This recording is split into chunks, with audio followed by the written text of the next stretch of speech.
My man. I just show up. I don't even give you notice. This one just surprised me tonight. No notice. How far? They can see you. I see they see us. My goodness. Yeah. African king. Yes, my brother. Yeah, man. Sorry for the just showing up. It's okay. It's been a long time. I needed to tell my people about my Nigerian friend. And you're so busy. Always. If I don't just appear, I'll never find you. You know, you're so busy. And I've never seen someone hardworking like you. I told you the other day. Yeah. You inspire me. You work like a horse. I try to do the best I can. Your business, your outside music business, and then your music business. Yes. My goodness. Your outside music business is totally opposite. You have to almost change everything. Your clothes, your everything. And then get on stage. Get in the studio. I live double life. Yeah, it's a double life, man. Yes, a double life. And then it's a triple life, because sometimes you're in Nigeria. I don't know doing what. I'm in Nigeria just doing music and promoting, and have other businesses in Nigeria. My goodness. African King. How is that your true name? How did you get that name? That's a long story. Yeah. It's a long story. You know, this African King name comes from. If you ask me, I don't really know. You know, a lot of people started calling me African King because of what I do. You know, I help a lot of people. You know. Okay. So it's something that just came. It just came naturally. People started calling you that, eh? Yeah. My goodness. How long have you been in the US, basically? Well, I've been here since 1994. 94? 94. Now you are a kid, man. Yeah. You are a very little kid. Very young. And you still have your Nigerian accent, man. Yeah, 14 years old. Oh my goodness. I'm natural. You know, this accent will never go nowhere, man. You know what I mean? It's But anyway, man, there are some friends of mine. They just reach at the airport in Nairobi. They don't even step in the plane. And once they go back to their village, they are changing their accent because they were at the airport.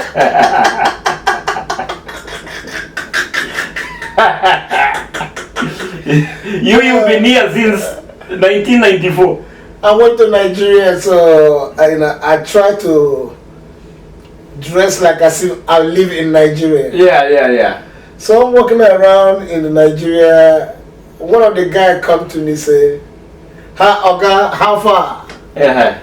I said, boy, how far? He said, where do you come from? US or UK? I said, I live in Nigeria. I said, okay, don't lie to me. Hey. He said, your skin alone will tell us. Oh, your skin alone will tell us. They detected you. Yeah. Even in Nairobi, I go to Nairobi, some people will detect that I'm from outside town. Yeah. Because of just the skin. Bro, I don't know how they do that. I don't know. I feel like I look like them when I'm in Nairobi. I feel like we look alike. Then they tell me, dude, you look different. You're not from here. Yeah. But you see, yeah. There's a lot of things that we all need to do. You know, because there's a lot of suffering going on in Africa. Okay. We don't really, know about it. Because when you live here in the United States, and everything is so easy for you here. Yeah. Food is everywhere. Food is no. You can be homeless, but you will find food. Yeah, you can. You'll never lack food, basically. You will never lack food. Anything with food, you can never lack food. Yeah. No matter anything, if you go downtown, it's what they call it. Food banks and all that. Yeah, you go over there, they give you the food stamps. Yeah, food stamps. You will get food stamps, you will eat. that's no problem. But you may be homeless, but you will eat. Yeah. But when it's so difficult in Africa that you will be homeless and hungry. And no one to help you. And no one to help you. I was in that situation in Kenya once before I came here. It was terrible. It was terrible. Bro, I run around, I walk, I move around, I see little kids. Yeah. 3-year-old, 4-year-old, you know, kids running around begging you for money. In Lagos. You look in everywhere in Nigeria. Yeah. And you look around, you say, where's your parents? Yeah. But they all calling you daddy, daddy, help me, help me, help me. You give this one rush. Everybody, everywhere you give. Before you make it, it's like 100 of them. Yeah. But you can't help everybody. You can't help everyone. How do you manage, especially when you go to do your music? Hey guys, this is Banana Land Media, yeah? Of course, watu wangu, wazito. Today we are doing a lot of English, because I have my Nigerian brother. And he'll tell us about life. Leo Kizungu, my English, you will know my English, you'll know that I know English.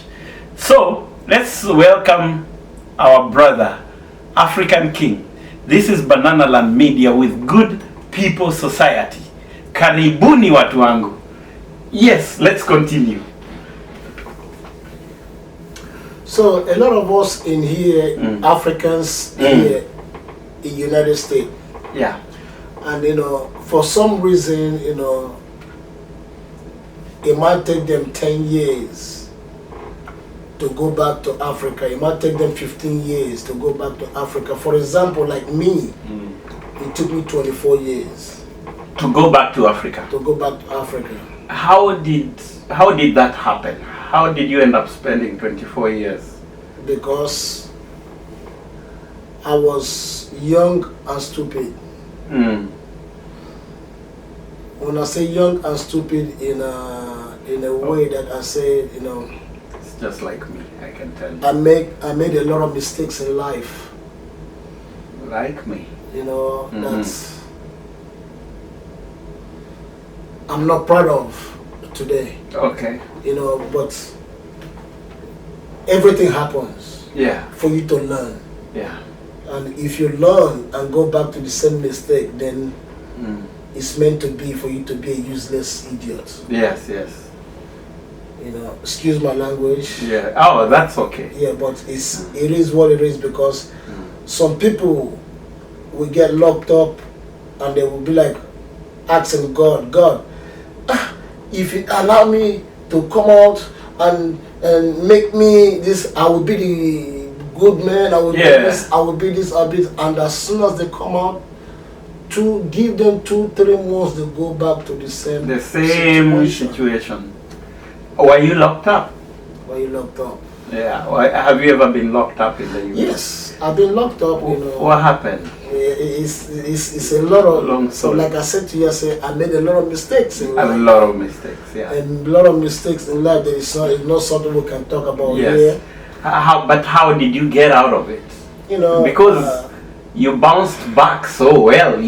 You're back in community, and you see, you inspire me. you see, in life,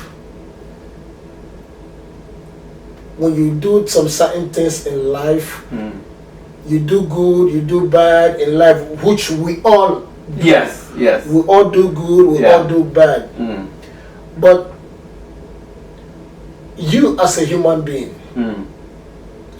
when I look at you, somebody can come to me and say, hey Sam, he's a bad person. Yeah.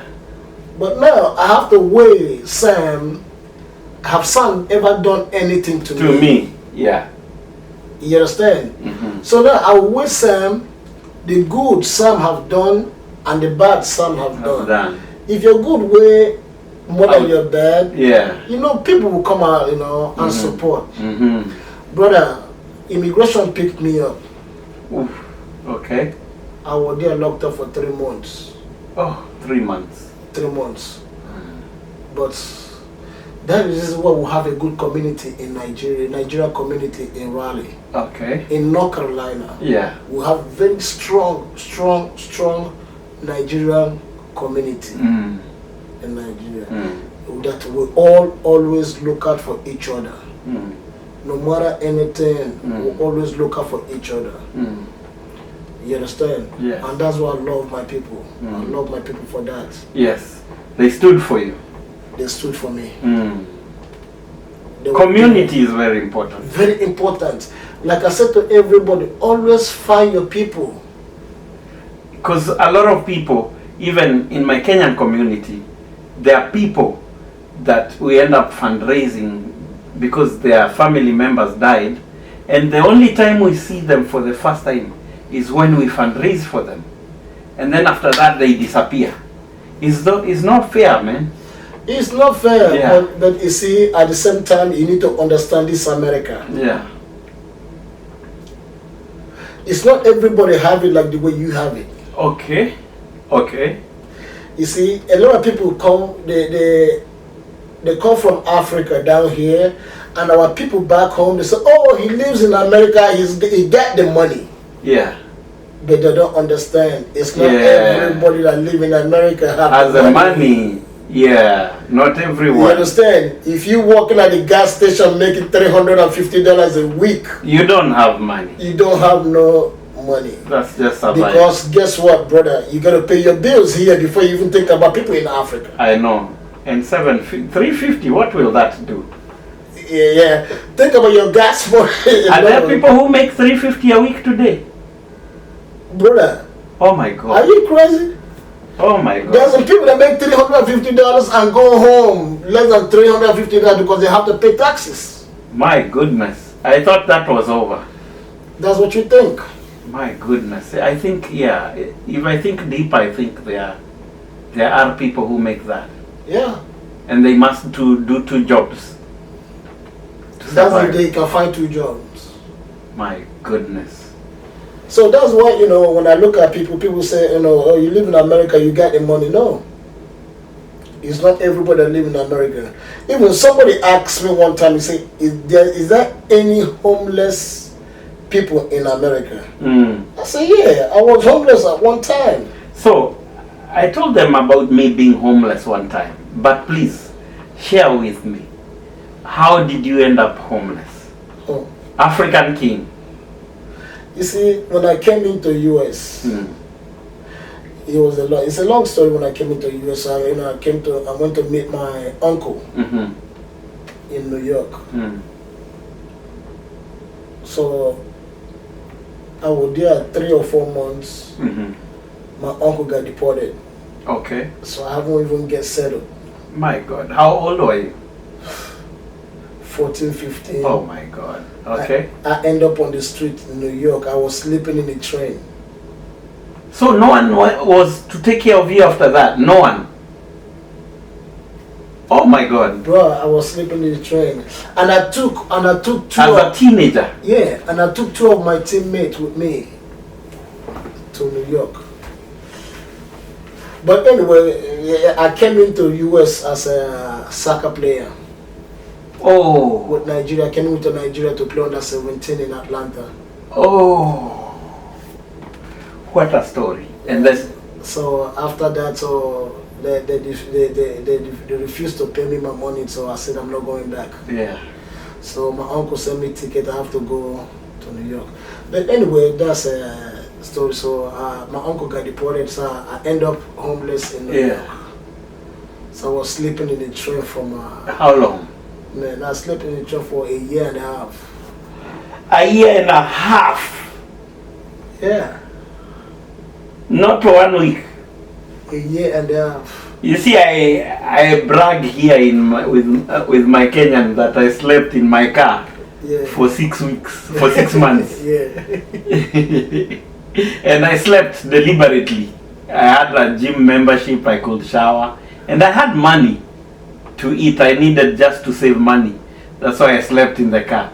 You slept in a train for 1.5 years. I want even more than that.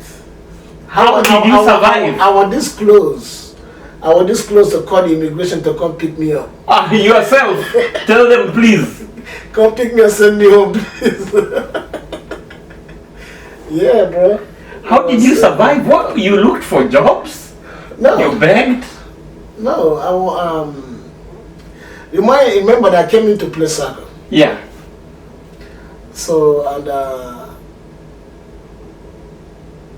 my uncle got deported. Yeah. So, I ended up sleeping in the train.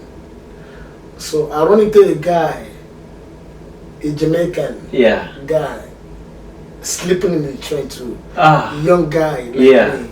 So, he ended up calling me Africa.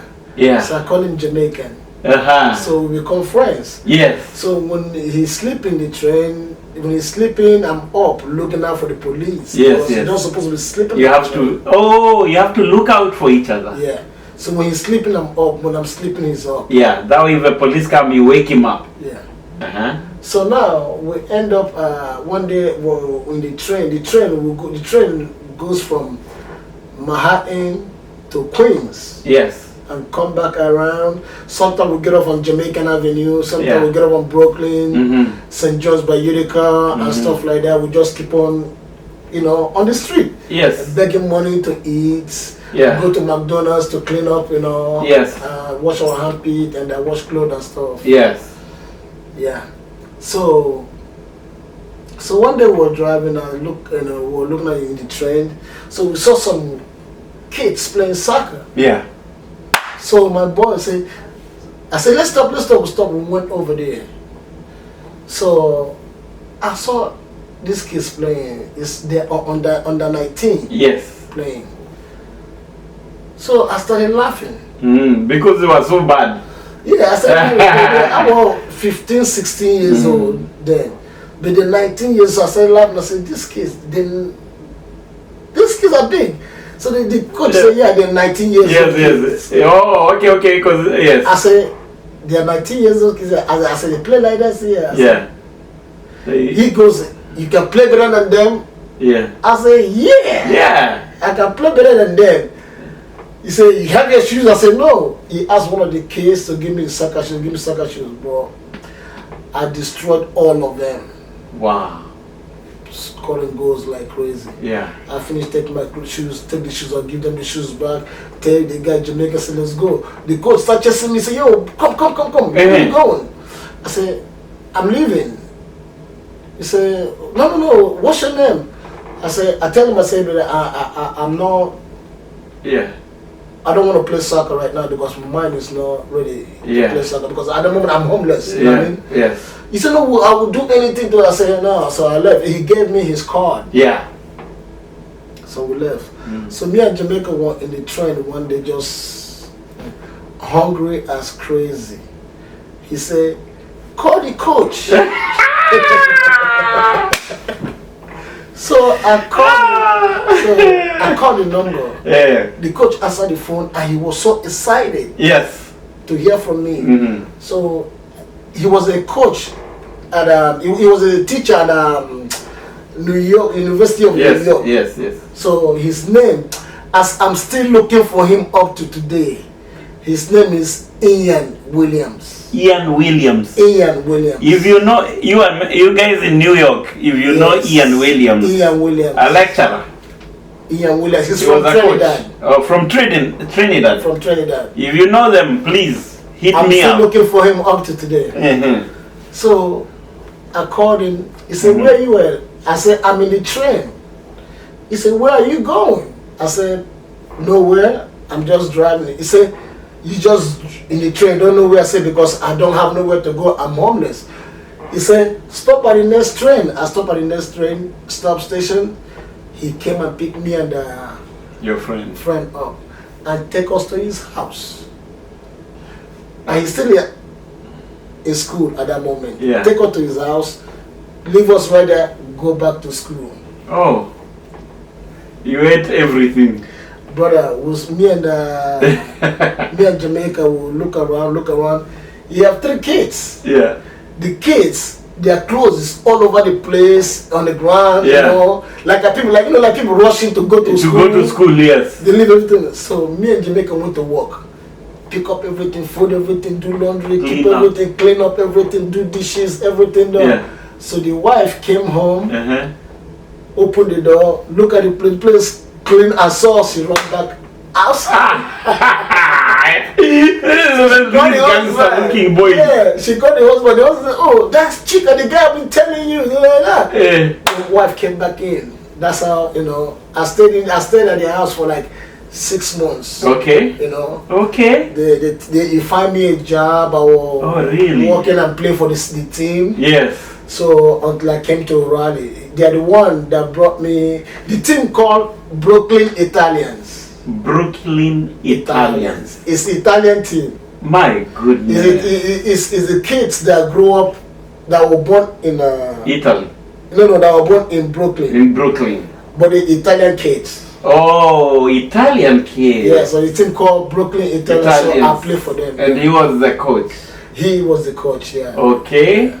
So I played for them, and after the season, they got me a connection to come to Raleigh to play for the Raleigh Flyers, the professional team here. Yes.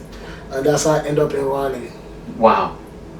What a story. So when you came here, you stayed here? I stayed here. From here, then I went to Mexico. Mexico. You went to Mexico? Yeah, I went to Mexico to play for Atlas.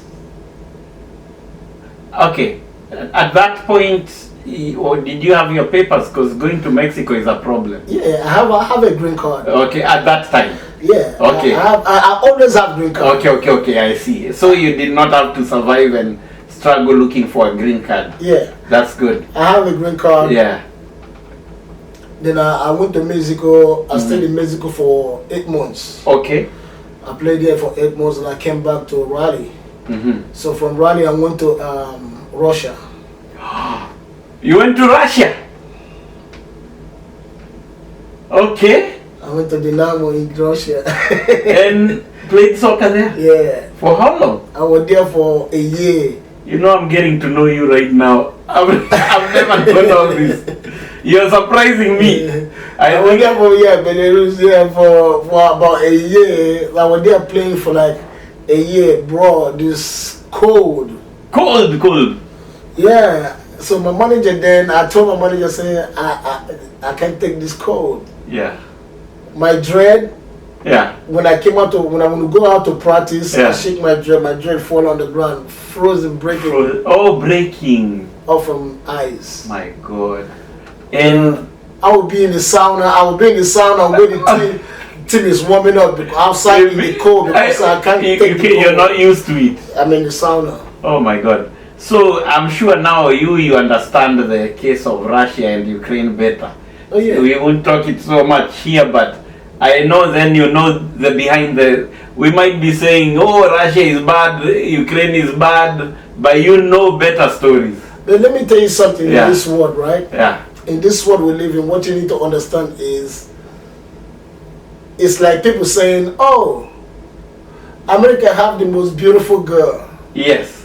Or Africa have the most beautiful girl. Yes. Or America have the most bad people in the world. Or Africa, anywhere you go. Or capitalism. I see capitalism as the best thing ever. Anywhere you go in the world, there's ugly people. Yeah. There's beautiful people. Yeah. There's bad people. Good people. There's good people.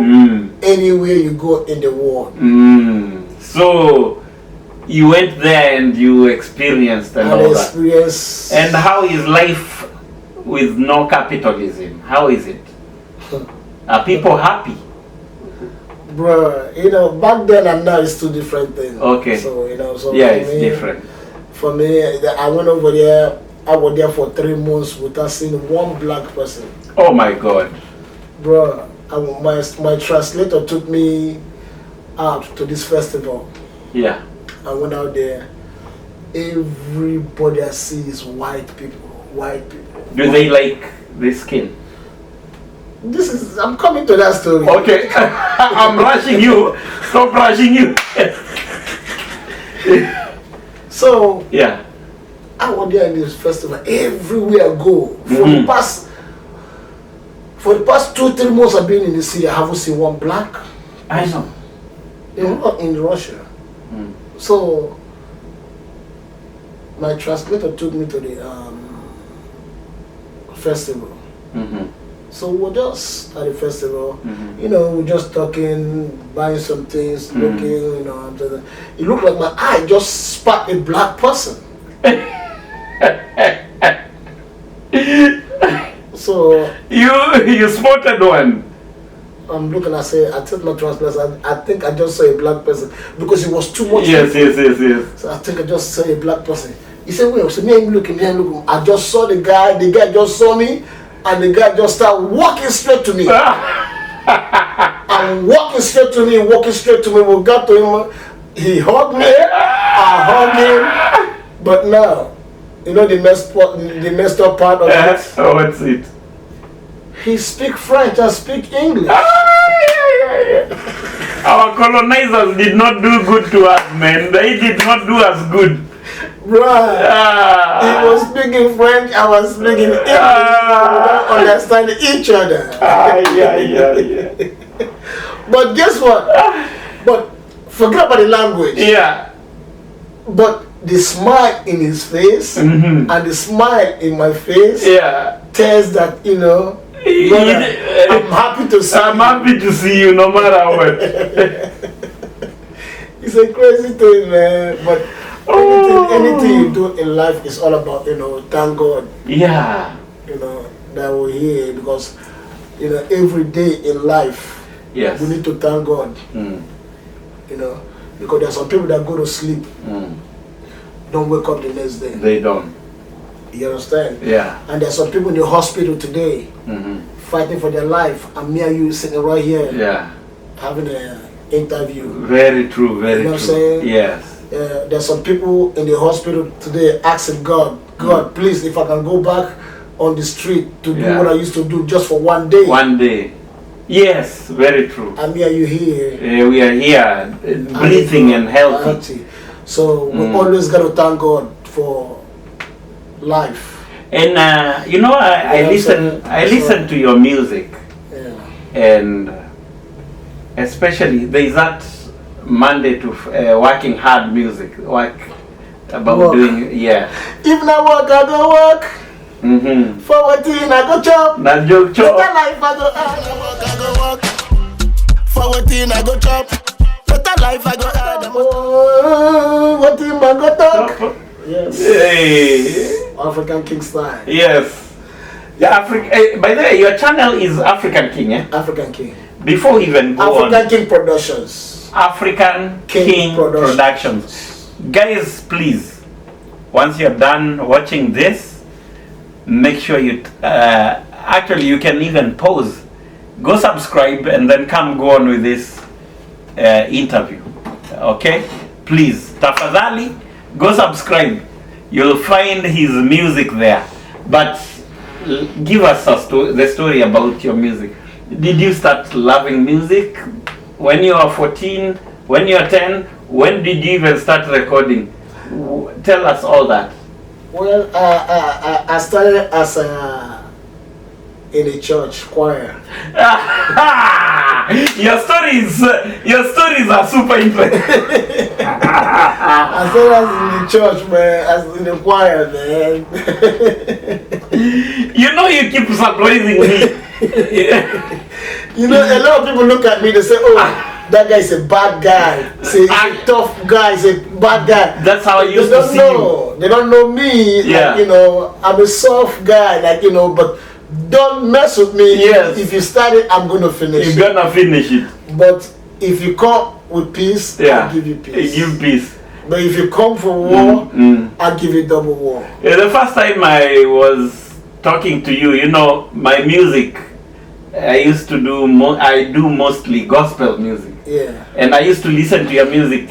But when it came to you asking me about my music, I used to kind of brush it off. Push me up, Yeah, because I'm like, this guy. Yeah, your music and my music is two different. Yeah. I love yours, leave mine alone. Because I'm gospel. Then eventually you told me, one day I called you and you were like, hey, I came from church. You came from church. I go to church every Sunday. You go to church and no one forces you. Me, I go to church, but my wife these days forces me. Me, I was visited by the spirit of Ubuntu. I'm more Africanized. I'm an African spiritualist. I don't know what we call it, but I still one of my legs is a Christian. I'll tell you one thing. Yeah. I promise you one thing. What's today's date? Today is what's today's date? Today is the 6th, the 5th, It cannot be the 4th. The 4th. 4th of June. Tomorrow is the 5th. Yes. Okay. Mm-hmm. I promise you one thing. Mark today's date. Okay. Very soon, they will start arresting African pastors. Oh, tell me more. African pastors. Tell me more. Because African pastors are taking a lot of advantage of widows. Widows, okay. Women that don't have no husbands and stuff. And causing a lot of problems between families. Here or in Africa? In Africa. Yeah. You understand? They will, go, do you know your uncle? Your uncle is one doing voodoo on you. Yeah, they say that. And they break families. Break families. Yeah. You understand? There is one in Kenya, what's his name? Ezekiel. He told a woman that to go, a man I think, or a woman to go divorce the husband. Yeah. It's crazy. And takes all their money. The guy is billionaire. You know what I'm saying? The women are giving them money and vanishing money to them, calling them daddy. Yeah. You know what I'm saying? Daddy. And you tell your wife, I don't want you going to that church no more. If you go to that church, me and you will know, this marriage is not going to work. And the wife will tell you, I'm not going to stop going to that church. If you want to divorce me, divorce me. Yeah, and it breaks them. I've seen that happen. These pastors are destroying Africa. Even the white man that introduced Christianity in Africa doesn't go to church the way we go to church. No. I'm telling you, only in Africa you'll see a church in every corner. Every corner. Only in Africa you'll see a stadium turned into a church, a factory turned into a church, instead of the other way around, so that people can get jobs. But let me ask you one question, right? Yeah. Why is it that when pastor need money, he asks the congregation? Yes. But when the congregation need money, the pastor asks them to ask God. I know, that's crazy. It is kind of, because God have all the money. I moved around as a musician in America. I had an opportunity to move around in American churches with an American pastor who opened the doors for me. And the money that was being siphoned from the people here in America is a lot. But in Africa, it's 10 times more. 10 times more. And I came to sit back and I realized, man, but why am I even Christian? Yeah, but you see, the church here that I go to, right, it's called Hope. Hope Church. Hope.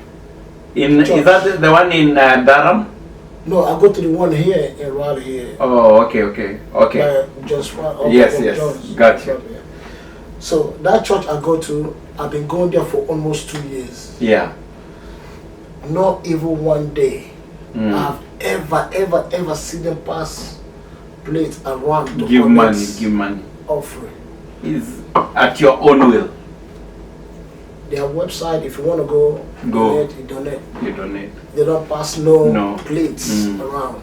You go to church 9:30, 10:30, you're out. But we Africans, we go to church 5 hours. And that is Wednesday. And in there is lunchtime prayer. And on the other side, the Chinese, Singapore, they are working hard. That's why they are so ahead of us. We were on the same level back then. Us guys, Wednesday, afternoon prayer. Every day afternoon prayer. Every Friday, overnight prayer. We Africans are the only ones that go to church 7 days a week. Yeah. If it's not Sunday school, Sunday Bible study, this, and that. It's crazy. But guess what? And we are the ones still suffering. We are suffering the most. And we are the ones saying, oh, Africa is the richest. But the ones suffering. And forget about the website. I'll look like this white man. The white man was saying that Africans are the most people that pray so much because everything they put everything, they depend on God on everything. But they forget about they need to pray. After you pray, you need to go out there and put it in action. Put action.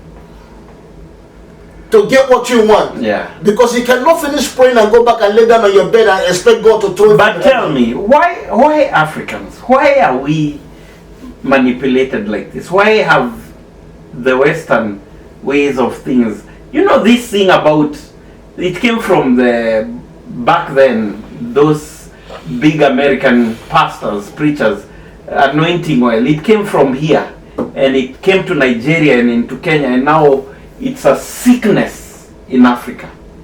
My president in Kenya brought Benny Hinn in Kenya.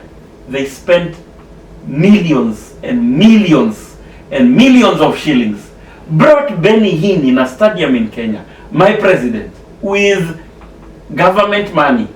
And Benny Hinn, the guy who does grave soaking. Go figure out what grave soaking is. And the guy who has admitted that he's lied to people. Fake miracle. I'm telling you, the president. But you see, the thing there is, that's why when I look at the situation, I look at my people and say, we are the most dumbest people, on earth. How can a human being come to you and tell you that he saw God last night? and he will look like God right in his face. Yes. And everybody said nobody can ever see God's face. Yes. I will look like his face, and he asked me if I'm all right. Someone said that he saw Michael Jackson. He saw Michael Jackson. He went to hell and saw Michael Jackson do the moon dance. Yeah. Did you see the one that the white guy went to Africa? I think it's Kenya. He said he's Jesus Christ. Yes, and Kenyans were following him. I want him to pay 100,000 to save seat for them in heaven. Oh my God. Oh my God. And these people are following we him. Africans. But even more serious, go to every other household in Africa. The Jesus on the wall is an American.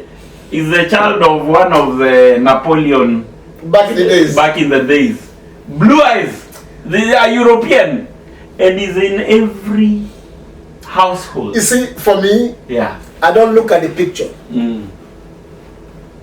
If it's a white man or it's a black man or Spanish man or Chinese man, I don't look at the picture.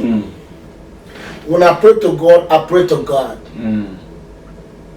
You understand? I pray to God. I don't look at picture or any human being or any religion. Oh, okay, any religion. I don't look at any religion, bro. I can walk into mosque tomorrow and pray to God. Yeah. I can walk. So basically, you're not a religious person. You're a spiritual person, like I believe in God. Yeah, I turned it from just a guy in a religion to a spiritual person. Because guess what? The same God. The same God the Christian worship. The same God Muslim people worship. Yeah, it's the same God Africans back then used to worship. The same God. Yeah. It's only one God. The only thing is, everybody have different ways to get to the God. Yeah. And now we start fighting which way is better than the other. Let's go back to your music. You started in a choir. In the choir, yeah. So I started playing professional soccer. Okay. So I got rid of the music. Okay. Oh, the music came before the soccer. Soccer, yeah. Okay. Of course, I started from the choir. Yes, back then, as a young guy. Yeah. So, I started playing professional soccer, I forgot about the music, so I tore up my ACL. I taught my ACL at in Dallas. Try out with Dallas born MLS. That's where I taught my ACL. So after that, I didn't understand what else to do. I didn't go to college. Yeah. You know, I graduated high school, but I didn't go to college. So, yeah. So I have to find a way to survive. Yes. Start working on cars. Back in music. I had about 7 or 8 artists with me at one time. So you started producing. Yeah. I see. You had your own studio at one point. Of course, this is my studio. Yes, yes. So how did you get into? How did you end up with your student? Studio? I mean, you started. Did you just work hard and then you bought equipment? Well, I released a song, called "Bomb Babylon." Bomb Babylon. Is it on YouTube? Yes. Okay. Check it out on that channel, guys. Bomb Babylon. Okay. I released that song, and that song is one of my first song. Okay. Featuring an artist called Raspedi and Raf on it. Okay. Yeah. So after that, everything just went. You started. And a lot of people were coming up. So one day I go on YouTube, and I was minding my own business, and then I saw a big crowd, and I saw a stage, and it was Downtown Raleigh, and then I hit play, and god damn, it was you performing in Downtown Raleigh. Yeah. In front of thousands of people. Yeah, that's. How did you get to that level? Well, this is a Caribbean festival they do every August. Okay. And every August they book show every August, and because it's a big, festival, But anyway, I just want to take this moment to say, big up chicken. Big up yourself, Bridget. Big up yourself. All right. Respect. Love. Much respect. Yeah. Yeah. So chicken is the one that brought me into the festival, and since ever then they always got me performing, which I love. Okay. I respect him and his family. Okay. You know what I'm saying? God will bless them for that.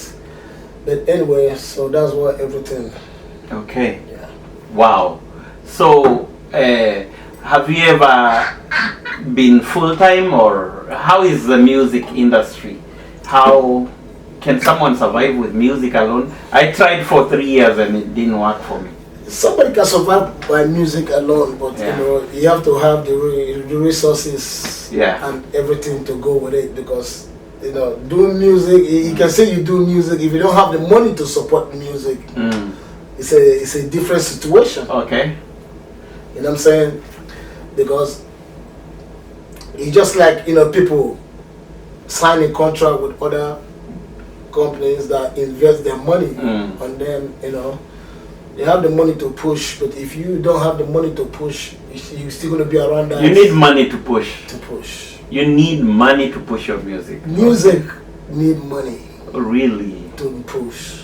I see. If you don't have money, it's not gonna go nowhere. It's gonna be right there. Around just the same people. And that's by design. Okay.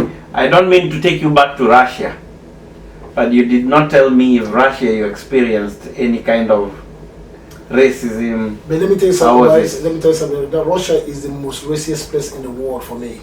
Wow. For me. Yes. For me. Yeah, I wanna hear that. For me. Why? So there's a night, my translator dropped me off to my apartment. So tell him good night. He's gone. So I went in the room. I lay down. 1 hour later, I wanted to drink water. Yeah. I went in the fridge. There's no water. But there's a store across the street. Yes. I said, let me walk down there and get some water. But the store, you have to go through. You can't walk across the street. You have to go through a tunnel. Yeah. To go to the store. Across, I went up to the tunnel, I got the water, and coming back. Yeah. 2 Russians under the tunnel stopped me. Okay. They started speaking Russian. So I started speaking English. They started saying, oh, American, this and that. But now, their water over there is not like small bottle like this. Yeah. It's like the big one. Yeah. So I have the bottle in my hand. So at that moment, I switch it to swinging. Yes. In case if anything. Yes. So, and it's like everybody walking through the tunnel, watching everything going on. And nobody's saying nothing. Nothing. And I'm the only black guy standing right there. Oh my God. Brother, at that moment, I don't know what to do. I don't know what to say. All I know is I got to find a way out. Out right here. Yeah. I swing the bottle. Yeah. Boom. Take off, start running. Mind you now, in the middle of the city, there's my picture. Yes. In the middle of the city because I play for the team. Oh my goodness. There is a billboard of you. Billboard of me. Yes. I started running. As I was running, I heard the girl, it's a boy and a girl. Yeah. I heard the girl screaming. People trying to kick me. People trying to hit me. Running. But until I run into the fucking gate. God. Lock the gate. My goodness. The people were also against you. The people were trying to kick me down. And then here we are, we say, oh, America is the bad. I'm a sport, I play sport, so I know how to... You know how to maneuver. So pop. A month later, we're coming from Russia to Puerto Rico. Yes. To play 5-country tournament. Yeah.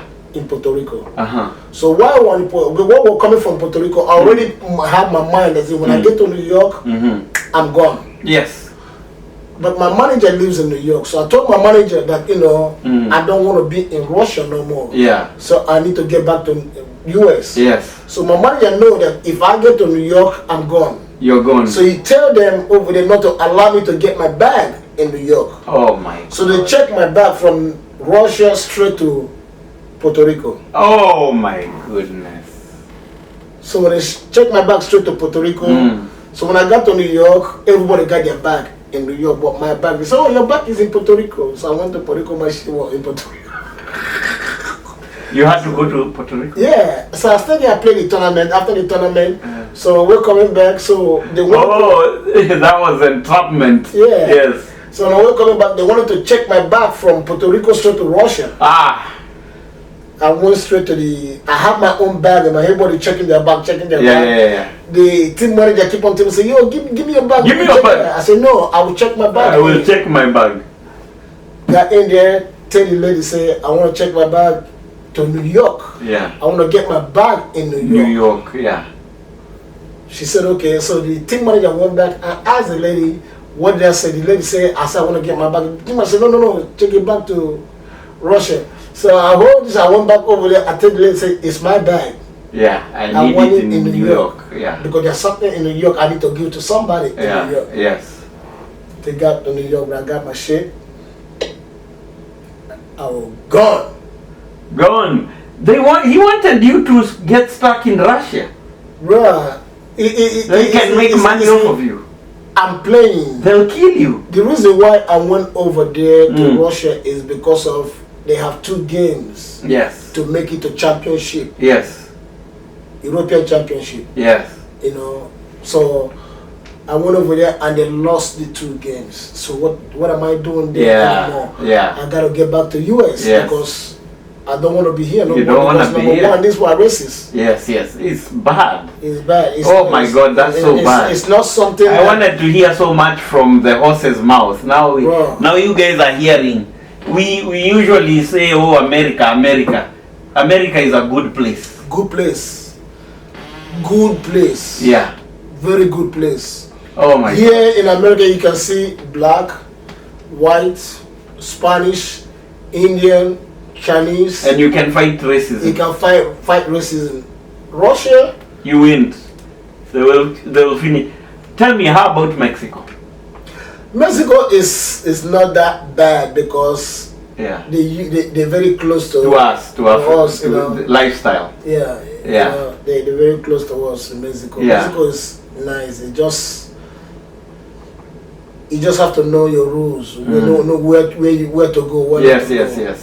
Because Mexico is a place so that they have gangsters and shit. That people, yeah. You know what I'm saying? Yes. You gotta be careful with the gangsters there. You gotta be careful with the people over there because most of them, they're ready. They call us La Negro. Do you know there's a part of place in Mexico that you see all black people? I hear that. Mexicans. I hear that. Yeah, that is Mexicans. They call them Negro. Negro.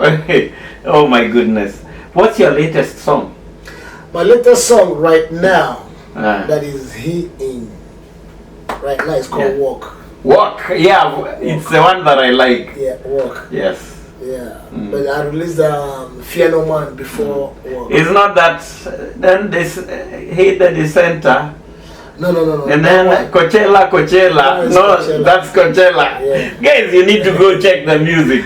You see, I even remember the song. Coachella. Ah, at the enter. Ah, I love it. I love your music. You love Coachella? Yes, I love your music. You know, I was singing that to my wife, and she was like, "Huh? She's not getting it, but I'm getting it, and I know what I mean." She didn't have an idea. Oh, you'll meet my wife. She has no idea. I was like, Coachella. A lot of people love Activate. Activate. Yes, Activate is another good song. Activate. Yes. But my favorite is Coachella. Coachella is good. Yeah, for me, every artist on their songs, they always have their favorite. I think Work and Coachella for me. For you? Yeah, for me. Yeah. Coachella and to your center. Coachella. You never heard you never hear I think I've listened to all your music, as long as it's on YouTube. No, I got so much songs. It's not on YouTube yet. This one's not released yet. I have so much songs that I haven't released yet. Okay. Sometimes in my mind, I even forget the names of the songs. Yeah. It's okay, man. Sometimes back in the days, I used to come back and go out, party, do a lot of crazy stuff. But for the, since I let all my artists go, I'm doing everything by myself now. Yeah. So your own music, your own production. Yes. And you have a team in Nigeria too, I understand. Yes, I have my studio in Nigeria, I have my team in Nigeria. Anyone wanting beats, can they pay you and they're made in Nigeria? Yeah, if anybody want a beat, you can contact me, Okay. We'll get you a nice fresh beat. We'll do an email or a number. Put in your number. 919-986-0547. 986-0547. Okay, sounds good. Guys, if you need a beat, if you need instrumental, beats, Afrobeat, and reggae, reggae, anything you want. Yeah, Nigerian. You Kenyan musicians, you love Afrobeat. Here is the hookup. African King style. African King. Yeah. Yes, sir. Oh man, so before we finish, tell me, with the ups and downs and being taken by the immigration, 3 months, you didn't even tell me about that deeper, but and then getting out, and then you making those many mistakes you've told me. What can you tell someone who right now may be in jail or maybe in trouble with the immigration, or someone in Kenya struggling to come here and it's been so tough, or someone in Kenya who is just in a bad place? Can you encourage them? You see, for me, coming to America is not a bad idea. Okay. But when you come to America, you have to have agenda. You have to have plans. You have to have things that you have in mind that you want in life. Because this country is a country that is 1 million ways to die. Choose one. You understand? Yes. You go the right way, everything is good. You go the left way, anything you see is on you. Yes. Because this country is a place, if you want women, you have it. Yes. You want money, you can get it. Yeah. This place can cost you your life. You can become an alcoholic, you can become a drug dealer, you can become a crackhead. Anything you want to be in this country, you can be. Yes. It's up to you. It's 1 million ways to die. Choose one. God damn, that's a good finish. We are going to have you back again. Let's look for a few topics. Whenever you're ready, I'm ready. Guys, on the comments, give us the next topic to talk about.